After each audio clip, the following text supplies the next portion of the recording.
இந்த பின்னால இருக்காருண்டா கருப்பு சட்டை போட்டு இருக்காருல்ல அவர் தான். அப்படி சில கேள்விகளை கேட்டேன். அவர்கிட்ட போய் இயேசுவானர் போய் சொல்ல போனேன்.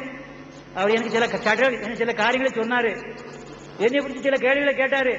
எனக்கு பதில் சொல்ல தெரியல. முஸ்லிம்களுக்கு இயேசுவானர் பற்றி தெரிந்த காரியங்கள், வேதத்தை குறித்து தெரிந்த காரியங்கள் என்ன தெரியல, எனக்கு தெரியல.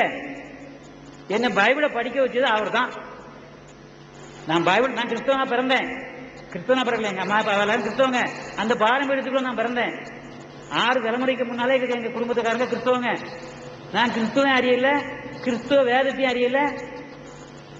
நான் என்னுடைய 31 வயதுக்கு வேதம் எப்படின்னு தெரியாது. பைபிளை நான் பார்த்ததில்லை. எங்க வீட்டில் எல்லா இடத்துலையும் பைபிள் இருக்கும். என்கிட்ட 1904 எங்க தாத்தா பூட்டனார் வாங்கின பைபிள் என்கிட்ட இருக்குது. அதெல்லாம் இருந்தாலும் நான் தொட்டு பார்த்ததில்லை. நான் அப்படியான ஒரு முரடனா இருந்தேன். பிரிட்டிஷ்காரங்கள வெள்ளைக்காரன் நாட்டுக்கு ஒழிக்கணும் அப்படின்னு நினைச்சேன். ஒழிஞ்சு போயிட்டாங்க. இப்ப அடுத்த வெள்ளைக்காரன் வந்து நிக்கிறான். நாங்க ஒன்றுபடணும் சொல்லி சில காரியங்களை செய்திருக்கோம். நானும் அதில் இயக்கத்தில் நண்பர் தான். முஸ்லீம்களும் கிறிஸ்தவனும் ஒன்றுபட வேண்டும் அப்படின்னு சில நண்பர் சொன்னார். புலவர் டாக்டர் தயநாயகத்தை பற்றி சொன்னார். முதலாவது அவர் அந்த இயக்கத்தின் தலைவர். ஒரு முஸ்லீம் மினிஸ்டரும் அதில் தலைவராக இருக்கிறார். 2 பேரும் இருக்கிறாங்க. நாங்கள் அந்த இயக்கத்துக்கு இருக்கிறோம்.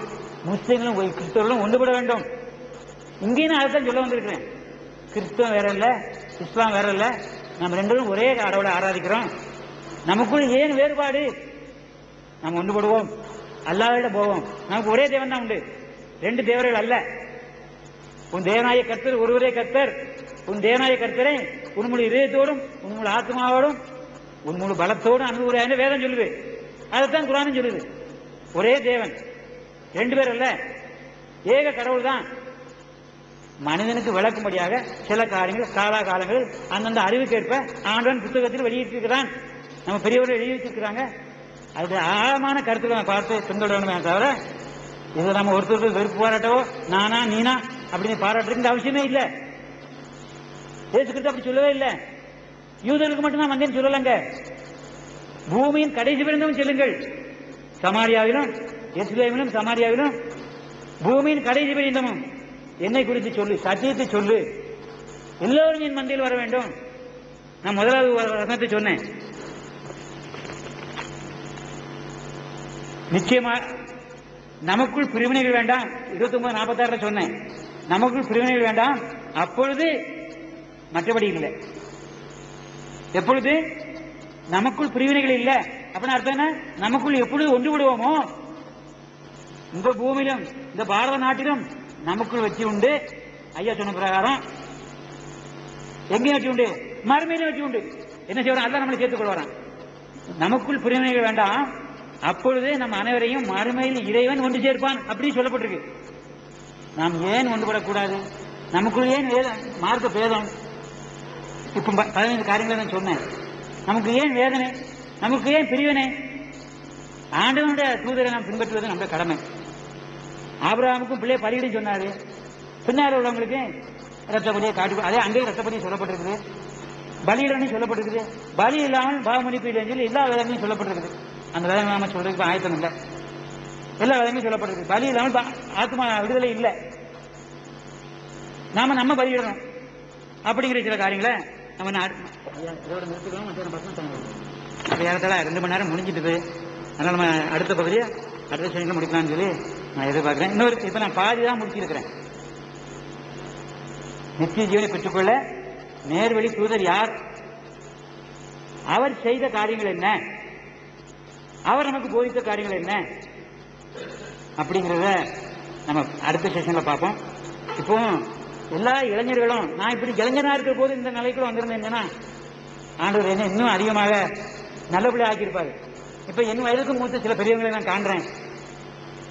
அநேகமாக முஸ்லிம் சகோதரர்கள் இளைஞர்களுக்கு நான் சொல்ல போற சில தத்துவங்கள் விளங்காமல் இருக்கலாம். ஆனா எங்க பெரிய தாத்தா மாதிரி இருக்கிறாங்க, என் வயது கடந்த பெரியவங்க இருக்கிறாங்க. அவங்க இருக்கிற தைரியத்தில் நான் அடுத்த சில தத்துவங்களை சொல்ல போறேன். அதாவது பொதுவாக நான் முஸ்லிம் பெரியவர்களை கேள்விப்பட்டிருக்கேன்.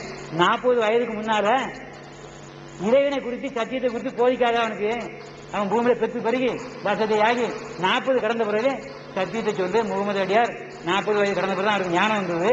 அதனால அது கீழே இருக்குன்னு சொல்லாதுன்னு சொல்லி அப்படி சொல்ற மாதிரி எனக்கு சில வார்த்தையில கேள்விப்பட்டிருக்கேன். எனக்கு ஒரு வல்லமை உண்டு. இப்போ இங்க பெரியவங்களை நான் பாக்குறேன், 40 கடந்த அநேகர் இருக்கிறீங்க. அந்த தைரியத்துல இளைஞர்களுக்கு சொல்றேன், இளைஞர்கள் இந்த வயதில் வந்தது நல்லது. பாவமான காரியங்களுக்குள்ள போய் பிரவேசித்து கடவுளை அறியாமல் இந்த பாவ கடவுளை செத்து நாரி ஒரு 60 வயசு வேணாம். இப்ப எனக்கு 63 வயசு ஆச்சு. அங்க பெரியவங்க இருக்கிறாங்க, 80 வயசு கூட இருக்கும். வேணா 100 வயசு வரை இங்க வாழலாம். அதுக்கு பிறகு அக்னி கடலில் தள்ளுவேன்னு சொல்லியிருக்கிறார் குர்ஆன்ல. ஒரு வசனம் சொல்லியிருக்குது, ஒரு பாவம் செய்தானா இருந்தா அவனை அக்னி கடலை தள்ளி இந்த தொழிலாம் எரிஞ்சு போயிடுமா. அவன் ஒரு நாள் சாக மாட்டானா. கடவுளுக்கு கோபம் தாங்க முடியல. இன்னும் இந்த தோழி அந்த எரிஞ்சு கூட தொழியை உரிச்சி எடுத்துட்டு திரும்பி ஒரு புது துளி போட வரான் அவனுக்கு. அது என்ன தொழியை போட வரான் நமக்கு தெரியல. அது மாதிரி தார ஊத்து வரான், அக்னி எரியுமா. அப்படியே கிடந்து பிறழுவானா. எத்தனை வருஷம்? 2 வருஷமா, 5 வருஷமா, 7 வருஷமா? உங்களுக்கு இருக்கிற 80 வயதா, 100 வயதா? யுகம் யுகம் யுகம் யுகமாய் ஆண்டவன் எவ்வளவு காலம் இருப்பானோ அத்தனை காலமும், ஈசா நபி எவ்வளவு காலம் இருப்பாரோ அத்தனை காலமும் இவர்கள் எல்லாரும் என்ன செய்வாங்க? அக்னி கடலிலே நெருப்பிலே வெந்து நாறிக்கொண்டிருப்பார்கள். அந்த உஷ்ணம் தாங்க முடியாது, அந்த உஷ்ணம் தாங்க முடியாது. நான் ஒரு கருத்து சொன்னேன்ல, ஆத்மா எங்க இருக்குது, ஆவி எங்க இருக்குது செக் பண்றதுக்கு பார்த்த போது அந்த குளோப் என்ன செஞ்சு தூள் தூளா நொறுங்கி போச்சு. இது நான் சொல்லல, விஞ்ஞானிகள் லண்டனில் உண்டாக்கின ஒரு குளோபில் இருந்து சொல்லப்படுற காரியம். ஆவி எங்க போச்சுன்னு தெரியாது, ஆத்மா எங்க போச்சு தெரியாது. அவங்க சரியான பிளானட்டை செய்திருந்தாங்க, அது உடைக்க முடியாது. அடிச்சு உடைக்கிற மாதிரி அவங்க செய்யல, சரியான ஒரு மெட்டல் செய்திருந்தாங்க. அந்த மெட்டல் என்னாச்சு, நம்ம இதயத்துக்குள்ள இருக்க ஆத்மா இந்த ஆவி வெளியே போகும்போது அது நொறுங்கி போச்சுதான். பவர ஒரு மனுஷன் ஊதுனா 75 பவுண்டான் குத்துனாள். பலம் கொண்டு ஒரு மனிதன் ஒரு இடத்துல குத்துனா 75 பவுண்டான் அதோட வெயிட். பல்லால கடிச்சா 80 பவுண்டான். இந்த ஆத்மாவுக்கு இருக்க பலத்தை பாத்தீங்களா? அந்த குளோப எந்த மெட்டீரியல் செய்தாங்க எனக்கு தெரியாது, பேப்பர்ல போட்டு நான் சொல்றேன். உடஞ்சி நொறுங்கி தூளுதலா போச்சுதான். அந்த ஆவி வெளியே போகும்போது, மண்ணுடைய உள்ளத்திலிருந்து வெளியே போகும்போது அவ்வளவு வேகமா அது உடைச்சிருக்குது. கடவுளுடைய வல்லமை எப்படி இருக்கும், அந்த நரகத்தில் இருக்க வேதனை எப்படி இருக்கும்? இளைஞர்கள் இப்படி கேட்டதில் இந்த கூட்டத்துக்கு வந்ததுல ரொம்ப சந்தோஷப்படுறேன். கிறிஸ்தவ பிள்ளைகள் வரலன்னு நான் நினைக்கிறேன், அதிகமா வரல. நான் பாக்குறேன் கிறிஸ்தவ உங்களை காணும். எனக்கு அந்த தோற்றம் தெரியும், கிறிஸ்தவ பிள்ளைகள் யாரு, முஸ்லீம் பிள்ளைகள் யாரு எனக்கு ஓரளவு தெரியும். எனக்கு அந்த ஞானம் ஆண்டவர் கொடுத்திருக்காரு. தேவன் அன்பு கூர்ந்தால் சொல்லப்பட்டிருக்கு. ஆகாரின் மகனிடத்தில் தேவன் அன்பு கூர்ந்தார், இப்ராஹிமுடைய மகன் இஸ்மவேல் இடத்தும் தேவன் அன்பு கூர்ந்தார், அவனோடு இருந்தாரு சொல்லப்பட்டிருக்கு. ஏன் உங்களுக்கு நான் சத்தியத்தை விட்டு கஷ்டப்படணும்? இதுதான் சொல்ல போறேன். சொன்னேன், இந்த வருஷம் தான் அவர்கிட்ட சொன்னேன். அவர் ஒண்ணுமே சும்மா போயிட்டாரு. 2 ஆர்எஸ்காரங்க வந்தாங்க, எங்களுக்கு அந்த அட்ரஸ் கொடுக்குறீங்களா அப்படி. எனக்கு அட்ரஸ் தெரியாது, விளம்பரம் வரல அப்படின்னு. நியூ காலேஜில் வச்சிருக்காங்களா விளம்பரம், பெரிய விளம்பரம் வச்சிருக்காங்க. 3க்கு 1 2க்கு 6 என்ன ஒரு விளம்பரம் போட்டிருக்காங்க அப்படின்னு வந்தா சொல்லி வந்து சொன்னாரு. போட்டுக்கிட்டோம், நான் போறேன். அங்க என்ன சொல்ல போறீங்க? நாங்க ஏசு கிறிஸ்துவ சொல்ல போறேன். ஏசு கிறிஸ்து தான் உலகத்துக்கு ரட்சகர், அவர் திரும்பி வர போறாரு. மாண்டு எல்லாரும் ஞாண்டிருக்கப்படுவாங்க. ஆர்எஸ்காரனே ஒன்னையும் தான் இருக்க போறாரு. நீ அதனால இப்பவுமே நீ ஏசுவான ஒத்துக்க, நாங்க சொல்றது கேளு அப்படின்னு அவர்கிட்ட பிரசங்கம் பண்ணேன்.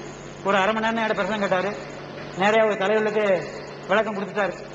என்ன நடந்தது சிலர் இருக்கலாம், நம்ம எல்லாரும் வச்சுட்டு இருக்கோமே, ஒருவேளை அவங்க வந்திருக்கலாம், வந்துட்டு போட்டோம், அப்படின்னு நான் கவலைப்படல. சத்தியத்தானே சொல்றேன், என்னது பொய்யா சொல்றோம், தவறத சொல்றோமா? ஆனா நாம எல்லாரும் இப்ப இந்த நிலையோட நம்ம கொடுத்து முடிச்சுக்கிறோம். அடுத்து தொடர்ந்து நான் பாதி பகுதியை சொல்லி இருக்கிறேன். பெரியவர்களா இருக்கிறதுனால, அங்க இருக்கிறதுனால அடுத்த பாதிய நான் அவங்க இந்த பெரியவங்க அங்க இருக்கிறாங்க, அவங்களுடைய இருக்கிற தைரியத்துல வாலிபர்கள் தான் சொல்ல போறேன்.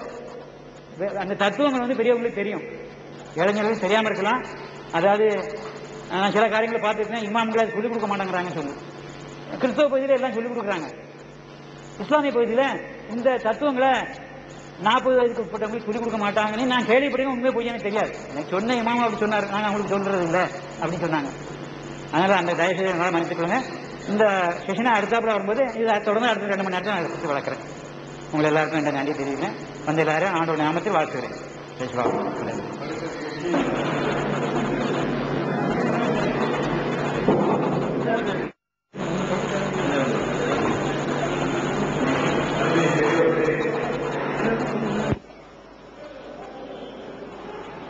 முத்தவரை பொழுது ஆரம்பிக்கப்பட்ட நிகழ்ச்சி இடைவெளிக்காக நிறுத்தி வைக்கப்பட்டு தற்போது தொடர்ந்து நித்திய ஜீவனை அடைகின்ற நேர்வழி குறித்து ஐயா ஜெயலலிதா அவர்கள்